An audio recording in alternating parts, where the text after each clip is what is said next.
Deux Rois, chapitre 9.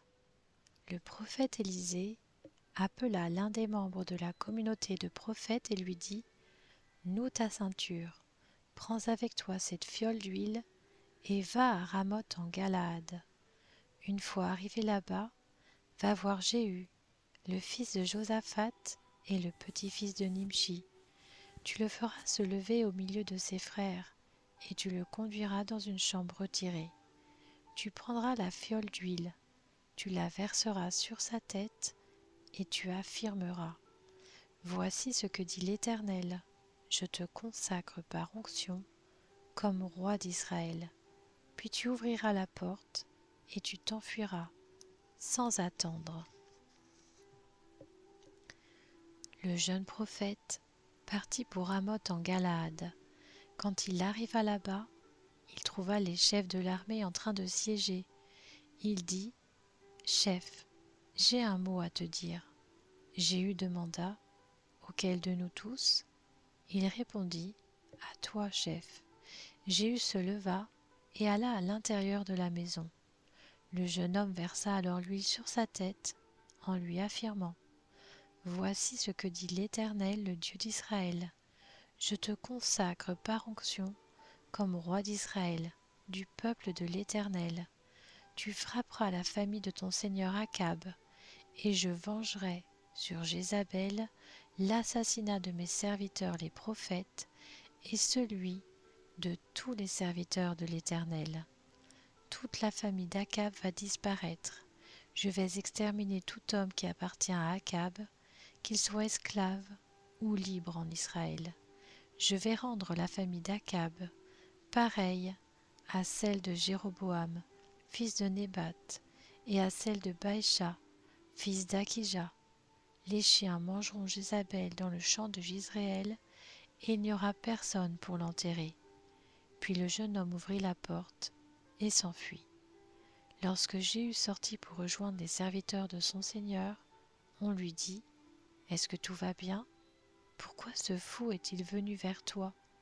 Jéhu leur répondit : Vous connaissez bien l'homme et ce qu'il peut dire. Mais ils répliquèrent : C'est faux. Raconte-nous donc ce qui s'est passé. Il répondit : Il m'a parlé de telle et telle manière, en affirmant : Voici ce que dit l'Éternel, je te consacre par onction comme roi d'Israël. Chacun prit immédiatement ses habits et les mit sous Jéhu en haut des marches. Ils sonnèrent de la trompette et dirent : C'est Jéhu qui est roi.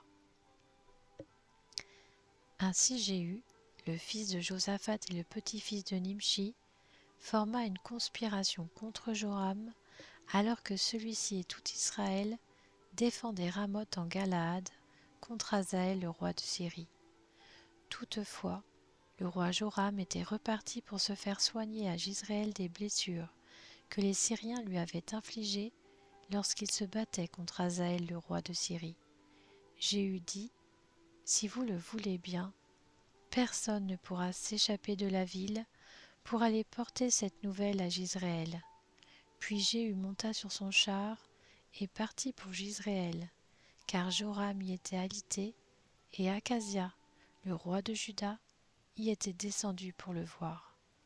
La sentinelle postée sur la tour de Jizréel vit venir la troupe de Jéhu et annonça : Je vois une troupe. Joram dit : Prends un cavalier et envoie-le à leur rencontre pour demander si tout va bien. Le cavalier alla à la rencontre de Jéhu et demanda : Voici ce que dit le roi. Est-ce que tout va bien ? Jéhu répondit : Quelle importance pour toi ? Passe derrière moi. La sentinelle annonça : Le messager est allé jusqu'à eux, mais il ne revient pas. Joram envoya un second cavalier qui arriva vers eux et dit : Voici ce que dit le roi. Est-ce que tout va bien ? Jéhu répondit : Quelle importance pour toi ? Passe derrière moi. La sentinelle annonça : Il est allé jusqu'à eux, mais il ne revient pas. Et la manière de conduire est comme celle de Jéhu, le petit-fils de Nimshi, c'est celle d'un fou. Alors Joram dit : Qu'on attelle mon char et on attela son char. Joram le roi d'Israël et Akazia le roi de Juda sortirent chacun dans son char pour aller à la rencontre de Jéhu, et ils le rejoignirent dans le champ de Naboth de Jizréel. Dès que Joram vit Jéhu, il demanda: « Est-ce que tout va bien, Jéhu ?» Jéhu répondit: « Comment ? Tout irait bien alors que l'on assiste aux prostitutions de ta mère Jézabel et à ses nombreux sortilèges. » Joram fit demi-tour et s'enfuit, en disant à Akazia: « C'est une trahison, Akazia. » Mais Jéhu prit son arc et frappa Joram entre les épaules. La flèche ressortit après avoir traversé son cœur, et Joram s'affaissa dans son char. Jéhu dit à son officier Bidkar: « Prends-le et jette-le dans le champ de Naboth de Jizréel. Rappelle-toi, lorsque toi et moi, nous faisions tous les deux partie de l'escorte à cheval de son père Akab, l'Éternel a prononcé contre lui cet oracle. J'ai vu hier l'assassinat de Naboth et celui de ses fils, dit l'Éternel, et je te rendrai la pareille dans ce champ même, dit l'Éternel.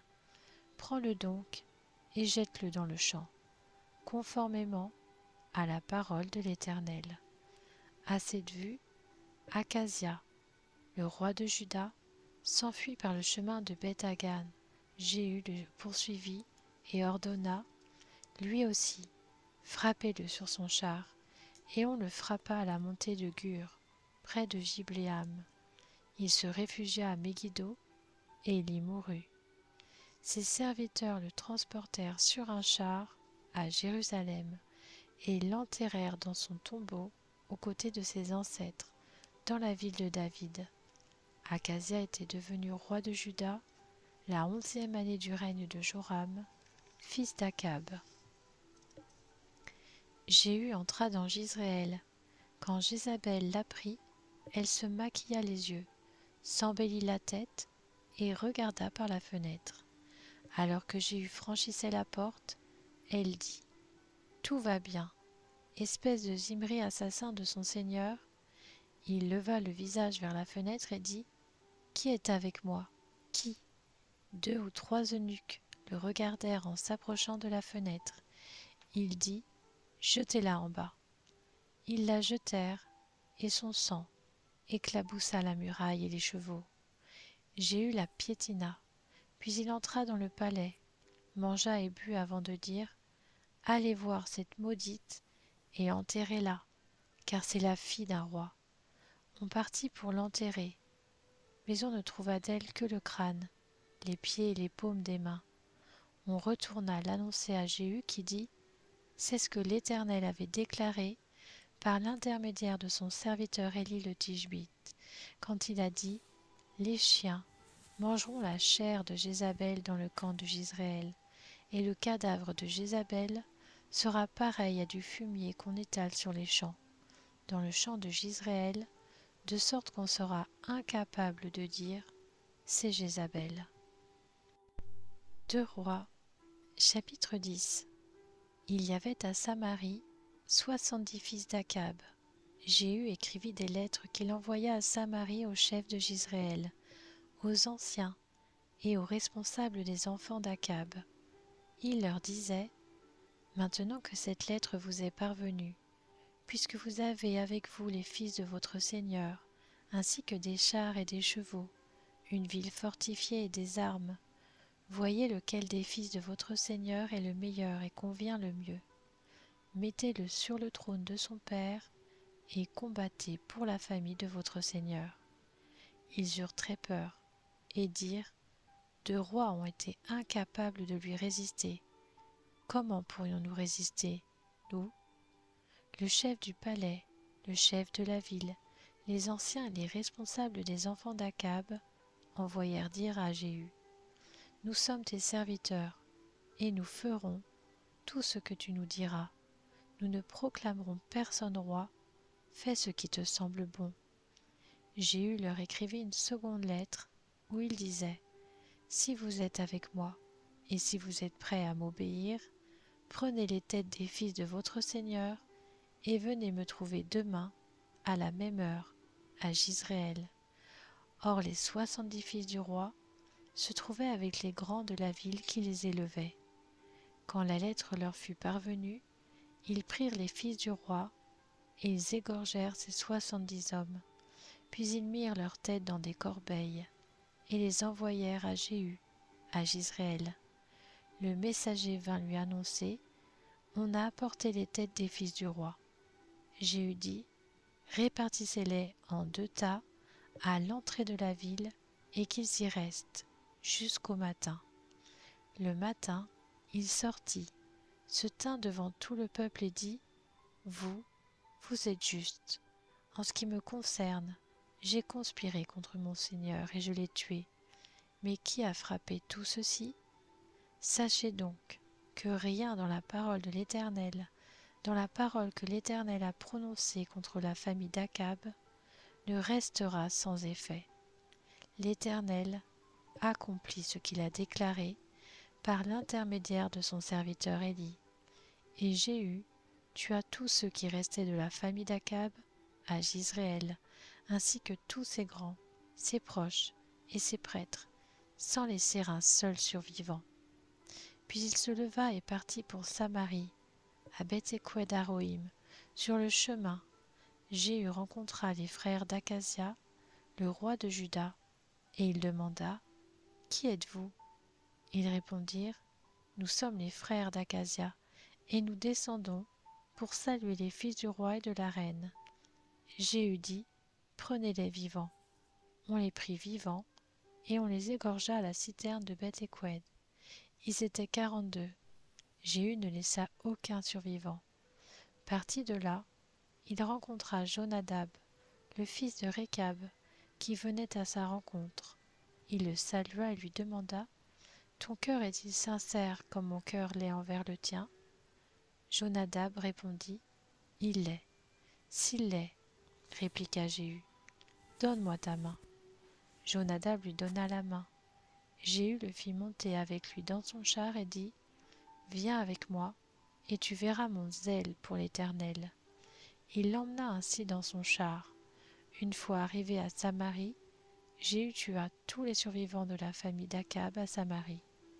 Il les détruisit entièrement, conformément à la parole que l'Éternel avait dite à Élie. Puis Jéhu rassembla tout le peuple et il leur dit: Akab a un peu servi Baal, Jéhu le servira beaucoup. Maintenant, convoquez vers moi tous les prophètes de Baal, tous ses serviteurs et tous ses prêtres, sans qu'il en manque un seul, car je veux offrir un grand sacrifice à Baal. Si quelqu'un manque, il ne survivra pas. Jéhu agissait de cette manière par ruse, pour exterminer les serviteurs de Baal. Il dit: Proclamez une fête en l'honneur de Baal, et on la proclama. Il envoya des messagers dans tout Israël, et tous les serviteurs de Baal arrivèrent sans aucune exception. Ils entrèrent dans le temple de Baal, et celui-ci fut rempli d'un bout à l'autre. Jéhu dit à celui qui avait la garde du vestiaire: Sors des habits pour tous les serviteurs de Baal. C'est ce que fit cet homme. Alors Jéhu vint au temple de Baal avec Jonadab, fils de Récab, et il dit aux serviteurs de Baal: Assurez-vous qu'il n'y ait ici aucun des serviteurs de l'Éternel, mais seulement des serviteurs de Baal. Ils entrèrent pour offrir des sacrifices et des holocaustes. Or Jéhu avait placé dehors 80 hommes en leur disant: Si l'un de vous laisse s'échapper un seul des hommes dont je vous confie la responsabilité, il mourra à sa place. Lorsqu'on eut fini d'offrir les holocaustes, Jéhu dit aux gardes et aux officiers: Entrez, frappez-les, que pas un ne sorte vivant. Et ils les frappèrent du tranchant de l'épée. Les gardes et les officiers jetèrent les corps, puis revinrent jusqu'à la ville où se trouvait le temple de Baal. Ils sortirent les statues du temple et les brûlèrent. Ils renversèrent la statue de Baal. Ils démolirent aussi son temple et en firent des toilettes publiques qui ont subsisté jusqu'à aujourd'hui. Jéhu fit disparaître Baal du milieu d'Israël, mais il ne se détourna pas des péchés de Jéroboam, fils de Nébat, qui avait fait pécher Israël. Il n'abandonne pas les veaux d'or qui se trouvaient à Béthel et à Dan. L'Éternel dit à Jéhu: parce que tu as bien agi en accomplissant ce qui était droit à mes yeux, et parce que tu as fait à la famille d'Akab tout ce qui était conforme à ma volonté, tes descendants, jusqu'à la 4e génération, seront assis sur le trône d'Israël. Toutefois, Jéhu ne veilla pas à marcher de tout son cœur suivant la loi de l'Éternel, le Dieu d'Israël.